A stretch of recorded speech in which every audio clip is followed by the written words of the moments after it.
and this is my wife Angela Vogel. We're going to film a video demonstrating some ideas from side mount today.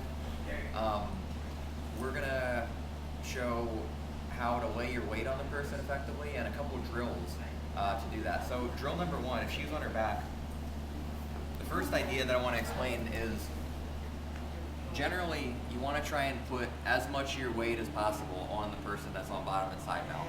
There are times when you won't, but if you're learning how to lay your weight properly on the person, then I'll spend a lot of time doing things like this. So when I'm here, if my knees and my elbows are on the mat, that means that my weight is on the mat, and a little bit of my weight is on her solar plexus. If I take my knees off the mat and take my elbows off the mat, now my weight is on her.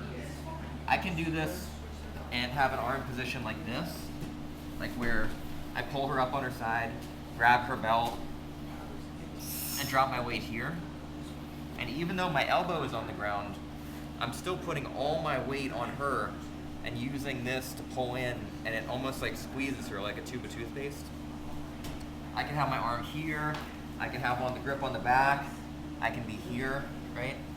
And if you come around and look at my knees, no matter where my arms are, I can be using my knee to block the hip. I can even put it on the ground a little bit, but the main thing is that a lot of my weight is coming from driving off of my toes and angling my hips in like this. I can have, if she's turning to her side, I can have my hips up like this to drive her down. I can be grabbing her belt and grabbing her knee with my elbow down, or grabbing the hip. If I switch to a side mount like this, it's the same idea. If I'm turned like this, my legs are bent at a roughly 90-degree angles. If my hips are on the ground here, that means that my weight is on the ground and not on her. If I make a small adjustment, take my hips off the ground about 1/4 of an inch, you can see that it's a lot more uncomfortable. If I put my weight on the hips, this is good. I can control her hip movement, but you can see on her face that she's not that uncomfortable, right? If I slide up a little bit and I put my weight on the diaphragm, it's a lot more uncomfortable. Sorry. She's my wife, I can do this stuff. So where you put your weight is important. Keeping your weight off the ground and putting it on the person is important. If I switch to a side mount like this, here, my knees are on the ground, so it's not as much weight. This is more for like, if I already have a high position like this, and I'm controlling her and looking for an arm or something like that, or maybe switching to an arm bar. But even when I'm switching to an arm bar, I'm still doing little things to try and take my knees off the ground and put my weight on her. So when I slide through,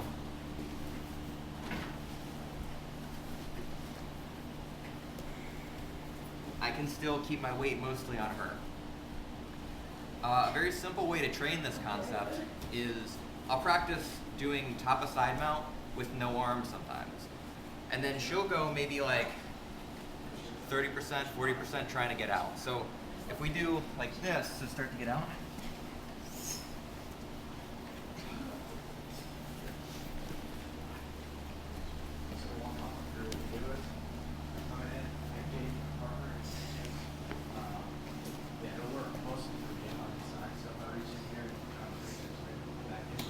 and you can see that I'm trying to keep my knees off the ground, and I'm just using my body weight, shifting from side to side, walking my legs up, walking them down, in order to practice my weight distribution. There are other types of side mount where you don't have to put your weight on the person, where you make more of a box that you hold the person in. And that's what you'll see like this kind of stuff. So here, and I have almost no weight on her, but if she starts to move around,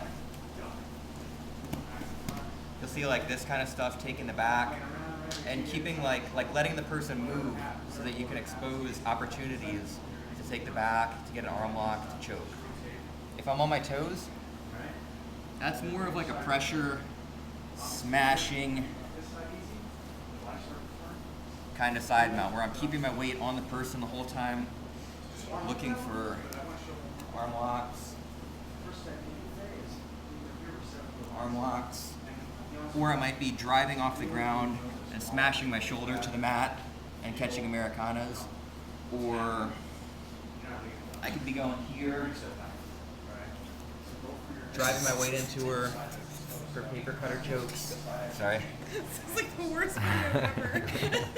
But the idea is that you're not always going to put all your weight on the person, but by doing drills with no arms and by practicing putting your weight on the person, you learn how to develop that skill so that when you're sparring with somebody, you know when to turn that on and turn that off. So you learn how to turn the weight on and turn the weight off. So for example, if we're sparring for real now, and you can start to get out, I can use my weight, and then if she does start to get out and that's not enough, I can go to a lighter side mount, keep tight, lay my weight,